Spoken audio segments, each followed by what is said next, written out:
नमस्कार, स्वागत है आपका न्यूज इंडिया में। मैं हूं आपके साथ उमंग माथुर। आपको बता दें कि जम्मू कश्मीर में भारतीय सेना अब आतंकी गतिविधियों का लगातार सामना कर रही है। सेना के जवान आए दिन आतंकियों का खात्मा करने की पुरजोर कोशिश कर रहे हैं और इसमें काफी हद तक सफलता भी हासिल हो रही है। और हाल ही में काफी अरसे से भारतीय सेना के राडार से बचकर भागने छिपने वाला आतंकवादी रियाज नायकू भी मारा जा चुका है। रियाज अभी तक घाटी में 100 से भी ज्यादा नए आतंकवादी तैयार कर चुका था और इसके साथ ही आतंकी संगठन हिजबुल मुजाहिदीन कमांडर रियाज नायकू की मौत के बाद अब संगठन ने गाजी हैदर को अपना नया कमांडर बनाया। लिहाजा नायकू की मौत के बाद भारतीय सेना को घाटी में आतंकवाद को काबू में रखना एक बड़ी चुनौती है। भारत पीओके को लेकर भी ऐसा कहा जा रहा है कि कुछ बड़ा करने वाला है। पीओके पर राष्ट्रीय सुरक्षा सलाहकार अजीत डोभाल ने एक बहुत बड़ी बैठक भी की है। ऐसे में उम्मीद जताई जा रही है कि पाकिस्तान के कब्जे वाले हमारे कश्मीर के अच्छे दिन आने वाले हैं। तो वहीं इसके साथ ही कश्मीर में मजहब के नाम पर कई युवाओं की भावनाओं से खेलने का आतंकवादियों का संगठन तंत्र भी अब बेअसर हो रहा है। दरअसल कश्मीर के युवाओं को अब आतंक का सही चेहरा समझ आने लगा है और अब इसे सुरक्षा बलों का आतंकियों पर बढ़ता दबाव कहें या फिर घाटी में सामान्य होते हालातों का असर। मगर सच यही है कि पिछले सालों की तुलना में इस बार युवाओं की आतंकवादी संगठनों में भर्ती काफी कम रही है, जबकि घाटी में युवाओं की दिलचस्पी अब सेना में भर्ती की ओर बढ़ रही है।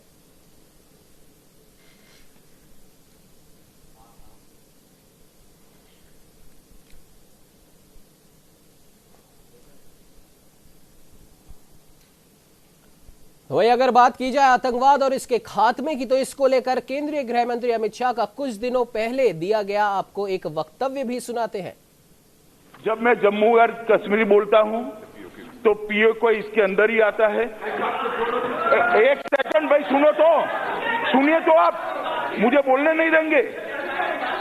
आप मैं स्पष्ट करता हूं माननीय मंत्री जी प्लीज। मैं जब जम्मू एंड कश्मीर बोलता हूं माननीय सदस्य, इसलिए एग्रेसिव हूं कि जम्मू एंड कश्मीर के पीओके को आप भारत का हिस्सा नहीं मानते हो क्या? एग्रेसिव ना हो, जान दे देंगे इसके लिए। क्या बात कर रहे हो आप? एग्रेसिव होने की क्या बात कर रहे हो? जान दे देंगे इसके लिए। तो जैसा कि आपने सुना, केंद्रीय गृह मंत्री का यह कुछ दिनों पहले दिया गया वक्तव्य है भारत की संसद में। उनका कहना था कि जब मैं जम्मू और कश्मीर कहता हूं तो मैं पूरे और संपूर्ण जम्मू कश्मीर की बात करता हूं और इसमें पीओके के पास जो हिस्सा है, भारत का अभिन्न अंग का जो कुछ हिस्सा पीओके में है, वो भी हमारा ही हिस्सा है। और जम्मू कश्मीर से मेरा मतलब पूरा जम्मू कश्मीर है, ना कि आधा अधूरा जम्मू कश्मीर। और उन्होंने साफ तौर पर उस समय भी ये स्पष्ट करा था कि उस हिस्से को लेने के लिए अगर हमें जान भी देनी पड़े तो हम जान भी दे देंगे, लेकिन जम्मू कश्मीर का संपूर्ण हिस्सा हमारा था, है और हमेशा रहेगा। और उसी वक्तव्य से अगर हम अब आगे बढ़कर देखते हैं तो अभी कुछ दिन पहले ही भारत के मौसम विज्ञान ने मौसम की जो बात कही थी, वो अक्सर हम भी देखते होंगे विभिन्न समाचार चैनलों में और कई न्यूज एजेंसियों में हमने भी देखा होगा। जब भी मौसम के बारे में बताया जाता था तो जम्मू कश्मीर के उस हिस्से के बारे में बात नहीं की जाती थी, लेकिन अब भारत के उस हिस्से के बारे में भी बात करी जाने लगी है। गिलगित और बलूचिस्तान के हिस्से के मौसम के बारे में भी भारतीय मौसम विज्ञान केंद्र अब बता रहा है। तो इसका सीधा सा एक मतलब है कि अब उस समय जो वक्तव्य दिया गया था, या फिर हम ये कह सकते हैं कि केंद्र सरकार की जो पूरी प्लानिंग है वो अब धीरे धीरे एक सफलता की ओर अग्रसर है और कारगर एक प्लान तैयार हो चुका है भारत के उस हिस्से को अब वापस भारत में मिलाने का। फिलहाल हमारे साथ में इस पर बात करने के लिए जयपुर राजस्थान से वरिष्ठ संवाददाता रमेश पुरोहित लाइव जुड़ चुके। रमेश जी, अगर बात की जाए भारत की तैयारियों की, हालांकि सदियों से भारत इस आतंकवाद से, पाक समर्थित आतंकवाद से जूझता आ रहा है, लेकिन पिछले कई सालों में काफी हद तक हमने इससे जूझने में, इससे लड़ने में और इसको कम करने में काफी सफलता भी हासिल करी है। या हम यूं कह सकते हैं कि कुछ सालों के अगर आंकड़ों की बात की जाए तो करीब 700 से 800 आतंकवादियों को हम खत्म कर चुके हैं और ना जाने कितने कमांडरों को भी हम जन्नत का रास्ता दिखा चुके हैं। क्या कहेंगे रमेश जी?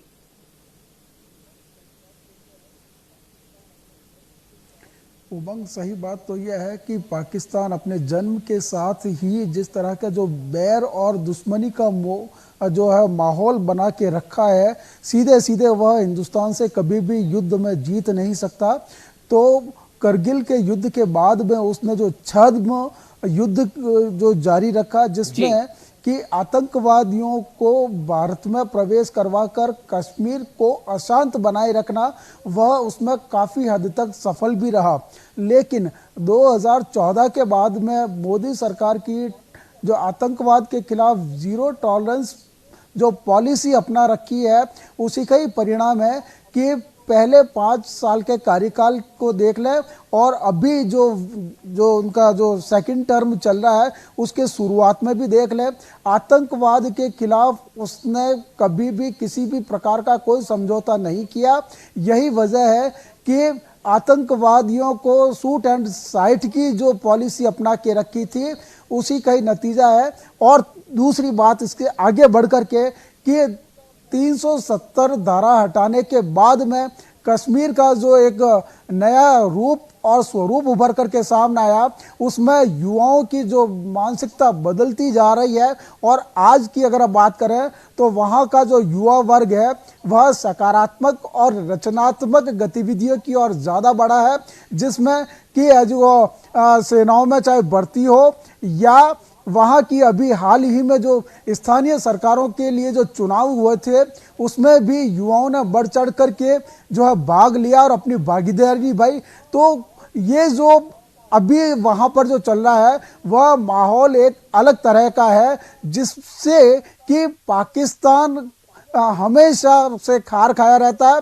और जो ताज़ा जो घटना है कि रियाजू की जो अभी जो मृत्यु हुई है या उसको जो है 72 हूरों के पास में भेजने का जो काम किया, उससे पाकिस्तान पूरी तरह से बौखलाया हुआ, पहली बात। तो दूसरा ये है कि भारत ने जो PAQ को अपना हमेशा से अभिन्न अंग माना है और 2014 के बाद में ये एक तरह की पॉलिसी है और बीजेपी का कोर एजेंडा भी रहा है कि किसी तरह से जो है POK को भारत में शामिल करना है। उसके लिए उसने पहले 370 हटाया और बाद में गिलगिट और बाल्टिस्तान, जो अभी हाल ही में जो हफ्ते 10 दिन पहले मौसम विभाग ने वहाँ की मौसम की जो जानकारी देने की जो एक परंपरा शुरू की है, वह और अब धीरे धीरे जो है आपके अजीत डोभाल का अपने अधिकारियों के साथ में जो है एक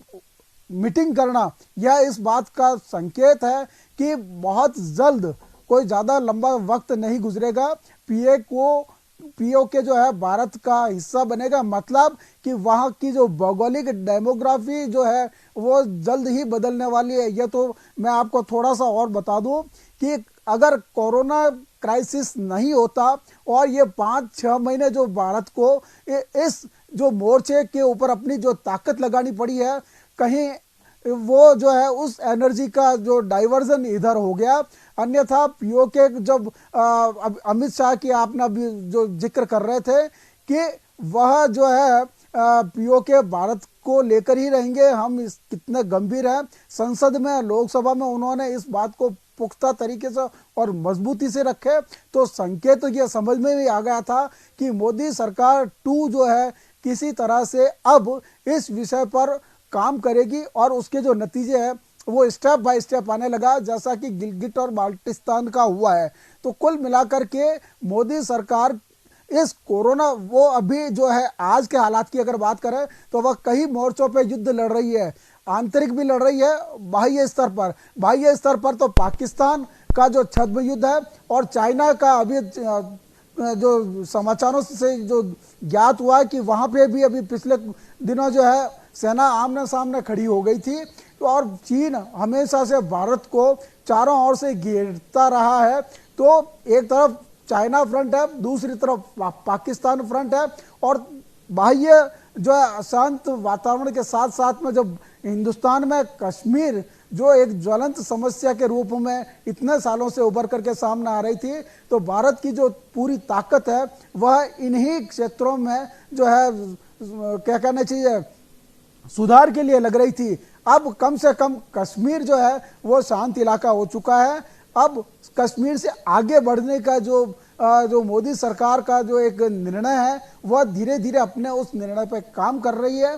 लिहाजा कोरोना क्राइसिस अगर ये अभी जो चाहे उसके आर्थिक सामाजिक वैज्ञानिक जितने भी पहलू उभर करके सामने आ रहे हो वह एनर्जी उसमें लग रही है। अन्यथा पीओके तो जिस दिन अमित शाह ने जो है संसद में अपनी जो बात को पुख्ता रखते हुए पूरे देश और दुनिया को ये संकेत दे दिए, उससे लगता है कि आने वाले जो दिन है हो सकता है कि वो अंदर ही अंदर इसके बारे में कोई काम कर रहे होंगे। गोपनीय नीतियां होती है तो रणनीति होती है, सार्वजनिक रूप से उजागर भी नहीं किया जाता। बिल्कुल रमेश जी, आपने सही कहा, गोपनीय रणनीतियां होती है जिसे सार्वजनिक तौर पर उजागर नहीं किया जा सकता, क्योंकि ये ऐसी रणनीतियां हैं जो कहीं ना कहीं बिल्कुल भी लीक नहीं होनी चाहिए, ताकि हमारे देश के सैनिक, हमारे देश के रणनीतिकार एक मजबूत तरीके से आगे बढ़ सके। रमेश जी, आप हमारे साथ बने रहिए। हमारे साथ उत्तर प्रदेश से state head doctor Chandrasen Verma भी जुड़ चुके हैं। चंद्रसेन जी, आपके पास आना चाहूंगा। उससे पहले हमारे दर्शकों को एक बड़ी खबर बता दें।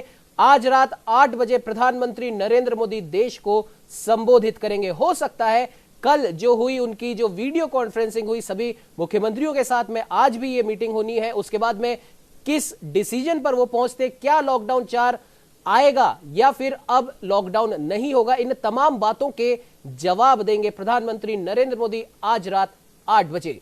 चंद्रसेन जी, आपके पास आना चाहूंगा। जिस प्रकार से तमाम बातें हो रही हैं और सदियों से होती आई है, आतंकवाद जो कि भारत के लिए एक सबसे बड़ी समस्या ही हम कह सकते हैं, लेकिन धीरे धीरे पिछले कुछ सालों में हमने इस आतंकवाद की समस्या को कम करना शुरू कर दिया है। विभिन्न तरीके अपनाए जा रहे हैं। साथ ही साथ अभी लेटेस्ट डेवलपमेंट की अगर हम बात करें तो भारत के मौसम केंद्र ने जिस प्रकार से गिलगित और बलूचिस्तान का मौसम बताना अब शुरू कर दिया है, तो अमित शाह का वो बयान, केंद्रीय गृह मंत्री अमित शाह का वो बयान जो अभी थोड़ी देर पहले हमने हमारे चैनल पे भी दिखाया था कि जम्मू कश्मीर पूरा का पूरा हमारा है। इसके अंदर अगर मैं जम्मू कश्मीर की बात करता हूं तो मैं पीओके की भी बात करता हूं, जो कि है एक्चुअल में हमारा ही हिस्सा।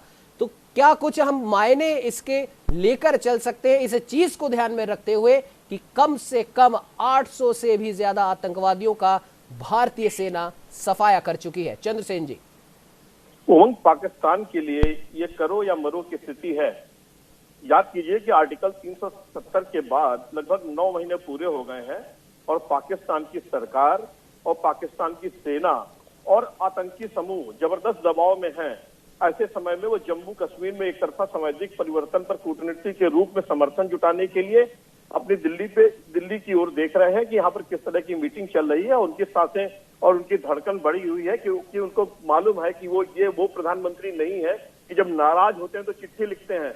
इनको प्रधानमंत्री के सीने की कसक मालूम है और इनको ये मालूम है कि प्रधानमंत्री और उनकी सेना घर में घुस के मारने वाली सेना है। और ये पिछले कुछ समय में देखा होगा कि पिछले अगर आप ध्यान दें तो 2020 में 1 दर्जन से ऊपर ऐसे ऑपरेशन हुए हैं जब खदेड़ के और घुस के मारा गया है उमंग इनको जी। और मैं आपको बता दूं, क्योंकि ये समय बेचैनी का दूसरा जो सबसे बड़ा कारण है वो कारण ये है क्योंकि ये गर्मी का समय है और इस समय इस पे पाकिस्तान की सेना और पाकिस्तान के जो आतंकी संगठन हैं वो सरकार पे दबाव बना रहे कुछ करने के लिए, क्योंकि ऐसा समय गर्मी के समय में बर्फ पिघलने लगती है और कई हिस्से के बाड़े टूट जाते हैं जिनको पूरी तरीके से ठीक नहीं किया जा सकता। ऐसे में पाकिस्तान इस मौके का फायदा उठाना चाहता है और आतंकवादी घटनाएं वहां पर करना चाहता है। और मैं आपको ये भी सूचना दे दूं जो मीडिया रिपोर्ट से आ रही है कि इन आतंकी संगठनों ने खुद को रिब्रांड कर लिया है। द रजिस्टर्ड फ्रंट के पीछे 23 साल के लड़कों का दिमाग नहीं है, ये कम उम्र के लड़के हैं। ये ISI का गेम प्लान है। वे आतंकी समूहों को इकट्ठा कर रहे हैं। वो इस्लाम के कंधे पे बंदूक रखकर इनको जिहाद के लिए आगे भेज रहे हैं। जिन लड़कों की उम्र अभी कुछ समझने की नहीं है, उनको जिहाद का मतलब नहीं मालूम है, उन लोगों के कंधे पे इस्लाम की बंदूक लेकर धर्म का सहारा लेकर उनको बरगलाते हैं और 22-23 साल के लड़कों को ये आगे कर देते हैं और अपने आतंकी गेम प्लान में इनको शामिल कर देते हैं। और एक जो नई और खबर आ रही है उसमें यह है कि इन्होंने ड्रोन का सहारा लिया है। उमंग, इस समय जो 150 से ज्यादा आतंकी सीमा के उस पार बैठे हुए हैं और ये ड्रोन ऐसे हैं जो 3 किलो से ऊपर ज्यादा वजन उठा सकते हैं, 5 किलोमीटर से ज्यादा ये रन कर सकते हैं और ऊपर और नीचे जाने की क्षमता है और ये कहीं पर भी विस्फोट कर सकते हैं। तो ये ड्रोन का जो ट्रेलर है वो ये दिखाना चाहते हैं। और मीडिया रिपोर्ट ये कहती है कि रमजान के 2 दिन पहले एक बैठक हुई, उस बैठक में कश्मीर में हिजबुल मुजाहिदीन के कैडर से लेकर लश्कर तैयबा और के लोग शामिल हुए। उस ड्रोन का इस्तेमाल करके इनको दिखाया गया और मीडिया रिपोर्ट में उसको बताया गया कि ये किस तरीके से ड्रोन काम करेगा। और इस बैठक में हिजबुल के नायब अमीर के अलावा जकी उल रहमान, हमजा अदनान, मूसा भाई, सैयद सलाउद्दीन, खालिद, सैफुल साद साहिब, ताहिर एजाज और साहिब भी मौजूद थे। और इन लोगों में इस तरह के गेम प्लान ISI के गेम प्लान की बात करी गई है। उन नए लड़कों की खेप तैयार की गई है। लगभग 150 लड़के उनके एरिया में उनको ट्रेनिंग दी गई है। और ये गर्मी का समय उपयुक्त माना गया है कि इस समय बर्फ पिघलेगी और जो भारतीय जो सीमाएं हैं उनको रिपेयरिंग में थोड़ा सा वक्त लगता है। इस समय घुसने की फिराक में है। उमंग जी बिल्कुल चंद्रसेन जी, आपने सही कहा कि थोड़ा समय हालांकि लगता है, लेकिन हमारी तैयारी अब एक पुख्ता तौर पर हो चुकी है। और बात अगर अजीत डोभाल साहब की जाए तो काफी दिनों से वो दिखाई नहीं दे रहे और ऐसा हमेशा देखा गया है जब वो एक बहुत लंबे टाइम के लिए अगर वो दिखाई नहीं देते और उसके बाद कुछ ना कुछ बड़ा जरूर होता है। और ये इशारा कर रहा है जिस प्रकार से अब हमारी केंद्र सरकार POK के ऊपर लगातार बात करती जा रही है, हालांकि पाकिस्तान इससे तमतमाया हुआ है। क्या कहेंगे चंद्रसेन जी? जी बिल्कुल, आपने सही कहा, क्योंकि इनको अपनी पुरानी चीजें याद आ रही होंगी। इनको वो युद्ध भी याद आ रहा होगा 1947 का, 1965 का, 1972 का, 1999 का। और इनके कलेजे में जो दो सर्जिकल स्ट्राइक हमने की थी, हमने इनके अंदर घर के अंदर घुस के मारा था, वो भी इनको याद होगा। और ये प्रधानमंत्री के ये दिल की कसक को जानते हैं, ये प्रधानमंत्री को जानते हैं कि ये वो उन प्रधानमंत्रियों में नहीं है जो नाराज होकर सिर्फ चिट्ठी लिखते थे। ये वो प्रधानमंत्री है और वो भारतीय सेना है जो घर के अंदर घुस कर मारती है। इनके मंसूबे फिर से एक बार फेल होंगे। जिस तरीके से नई खेप और नए लड़कों को जिहाद के नाम पे उकसा रहे हैं उमंग, ये इनके मंसूबे में कुछ नहीं होने वाला है। और ये जानते हैं अंतरराष्ट्रीय छवि इनकी कितनी खराब है। आज जो पूरे विश्व में कोरोना महामारी के लिए भारत खड़ा हुआ है, वो लोगों को दवाइयां दे रहा है, वो लोगों को मदद पहुंचा रहा है, एक अंतरराष्ट्रीय संबंध बन रहा है। ऐसे स्तर पे भी ये लोग सिर्फ जिहाद, आतंकवाद के नाम की ये माला जप रहे हैं। और अभी जब नाम की मीटिंग हुई तो प्रधानमंत्री ने जहां 120 देशों को संबोधित करते हुए पाकिस्तान की एक हरकत को गिनाया था। और पूरा देश और पूरी अंतरराष्ट्रीय जो सीमाएं हैं वो सब इस बात को अच्छी तरीके से जानती हैं कि पाकिस्तान की हैसियत क्या है, पाकिस्तान की औकात क्या है और पाकिस्तान की फितरत क्या है। ये सब अच्छे से जानते हैं। और इनके मंसूबे अब इसलिए इनके फेल होंगे क्योंकि जो भारत में मुसलमान रहते हैं, आप याद कीजिए 1947 का जब बंटवारा हुआ था तो वो सिर्फ धर्म और मजहब के नाम पर हुआ था। और ये धर्म और मजहब छोड़ के जिन लोगों ने अपने देश को चुना, ये भारत उनका है। ये भारत हमारा अब्दुल कलाम साहब का है, ये भारत हमारा बिस्मिल्लाह खान साहब का है, ये भारत हमारा वीर अब्दुल हमीद का है, जिन्होंने अपने कंधे पे तोप रख के पाकिस्तान के लोगों को उड़ा दिया था। तो अब इनको ये समझ में ये बात आ गई होगी कभी अब इनके मंसूबे फेल होंगे, क्योंकि अब जो भारत का पढ़ा लिखा मुसलमान लड़का है वो विराट कोहली की सेंचुरी पे तालियां बजाता है, वो खड़े होकर सम्मान देता है, वो सेना को सम्मान देता है। तो ये अनपढ़ और गंवार और जाहिलों को फंसा सकते हैं, लेकिन पढ़े लिखे किसी भी भारतीय मुसलमानों पे इनका असर होने वाला नहीं है। उमंग जी बिल्कुल चंद्रसेन जी, आपने सही कहा कि अब फिजाओं का रंग थोड़ा बदला है, हवा अब दूसरी तरीके से बह रही है। फिलहाल ललन सिंह जी हमारे साथ जुड़े हुए रक्षा विशेषज्ञ हैं। ललन सिंह जी बहुत बहुत स्वागत है न्यूज इंडिया में। हाँ धन्यवाद जी। ललन सिंह जी, जिस प्रकार से अभी कुछ दिनों में भारत की जो रणनीतिक स्तर पर जो वार्ता हुई है, अंदर ही अंदर कहीं ना कहीं ये कयास लगाए जा रहे हैं। बार बार मैं इस चीज को दोहरा रहा हूं, मौसम जो केंद्र है, हमारा भारतीय मौसम अनुसंधान जो केंद्र है, उसके द्वारा गिलगिट बलूचिस्तान का मौसम के बारे में बताना और उसके बाद में पाकिस्तान का लगातार इस और आपत्ति दर्ज कराना और साथ ही साथ प्रधानमंत्री ने अभी गुटनिरपेक्ष सम्मेलन में जिस प्रकार से आतंकवाद का मुद्दा दोबारा उठाया था, ये सभी बातें क्या लगता है आपको कि अब कुछ बड़ा होने वाला है? देखिए उमंग जी, IMD 1857 में ये इसका शुरुआत हुआ था और आज पहला बार एक शुभ संकेत दिया गया है कि देखो तुम पीओके के एरिया का हम तुम्हारा हाल समाचार बता रहे हैं। ये एक तरह का इनको एक मौका दिया गया है कि तुम सचेत हो जाओ। लेकिन मैं आपको एज ए रक्षा जानकारी के तौर पे बता सकता हूँ कि ये सुधरने वाले नहीं है। अगर इनसे ये उम्मीद करते हैं कि ये सुधर जाएंगे, इसकी कोई संभावना नहीं है। तो IMD का जो शुभ संकेत है उसके पहले हमारी पूरी तैयारी पीओके के ऊपर तिरंगा फहराने की हो चुकी है। जैसा मैं आपको बताना चाहूंगा कि NSA हेड अजीत डोभाल साहब का जो एक शनिवार को मीटिंग हुआ है वो बहुत ही जबरदस्त एजेंसियों के साथ तालमेल और बेहतर प्लानिंग के साथ उसको कंप्लीट किया गया है। आने वाले दिनों में मैं आपको बता देना चाहता हूं कि पाकिस्तान एकदम डरा हुआ है। मीडिया, उनके पाकिस्तान की आम जनता हलचल में है और आपको बताऊं सीमा के ऊपर लगातार उनकी जो फाइटर है F-16 और JF-17 ये लगातार अपना गश्त भी कर रही है। लेकिन पाक का जो एक खौफ है अब वो अंजाम में बदलने वाला है और उसका एक सबसे बड़ा कारण यह है कि इन्होंने 65-71 से कोई सीख नहीं लिया और इस कोरोना महामारी के अंदर भी इनका ये सोच है कि हम किसी भी हालत में अपना काबिलियत को दिखाना चाहते हैं। लेकिन पाकिस्तान की हालत यह है कि हिंदुस्तान के सामने वो खड़ा होने की कोई संभावना नहीं है और इस बार केवल पीओके नहीं होगा, इस्लामाबाद का हमारा मूवमेंट शुरू होगा। और मैं आपको बताऊं कोई गर्मी और ठंडा नहीं, इस बार हमारी जो सेना है, हमारी जो पैरामिलिट्री फोर्सेज है वो एकदम तैयार बैठी है। केवल समय और निर्णय की मतलब इंतजार हो रही है। और एक बात मैं और बताना चाहूंगा कि अगर HM का जो सलाउद्दीन है उसने गाजी हैदर को जो कमांडर बनाया है वो 8 सालों से इधर उधर भाग रहा है, लेकिन 2-3 दिन के अंदर उसको रडार पे लिया हुआ है, उसकी खात्मा निश्चित है। और आपने देखा दाऊद के साथ भी लश्कर का हाफिज जो है उसको 2 दिन पहले मंगलवार को एक मीटिंग हुई है जिसकी इंफॉर्मेशन कंप्लीट हमारे इंटेलिजेंस ब्यूरो के पास है। और आने वाले दिनों में लश्कर, जैसे मोहम्मद और तीसरा कोई भी हो, इन सभी का अभी खात्मा होने की तैयारी हमारी सिक्योरिटी फोर्सेस ने कर लिया है। और आपके माध्यम से उमंग जी, ये इनका अंतिम सोच और समझ है। अपने आप में अगर ये सुधार कर लेते हैं तो बेहतर, नहीं तो ये मुस्लिम कंट्री हो या किसी के पास जाएं, कोई इनको सहायता देने के लिए अभी तैयार नहीं है।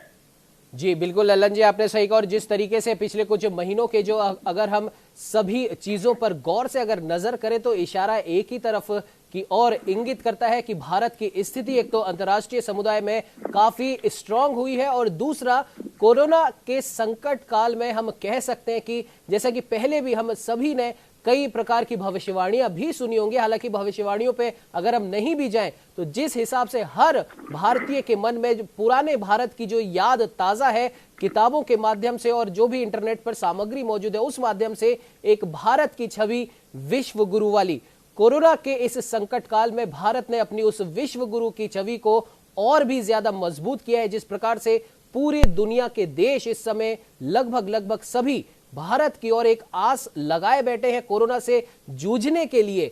और दूसरा, भारत अंतर्राष्ट्रीय कम्युनिटी में पाकिस्तान की ओर से फैलाए जा रहे भ्रम जाल से काफी हद तक दुनिया के कई देशों को मुक्त कर पाया। और अब जो भारत का आगे का प्लान है पीओके की अगर हम बात करें तो काफी मजबूत स्थिति में भारत आ चुका है। क्या कहेंगे ललन सिंह जी? मैं आपको बताना चाहूंगा कि पीओके के ऊपर हमारी बारीकी से नजर है। हमारी जो एजेंसियां हैं उन्होंने पूरी उसकी स्केच और मैप को अपने हथियारों के साथ उनको तालमेल बैठा लिया है। ये छोटी प्लानिंग नहीं है।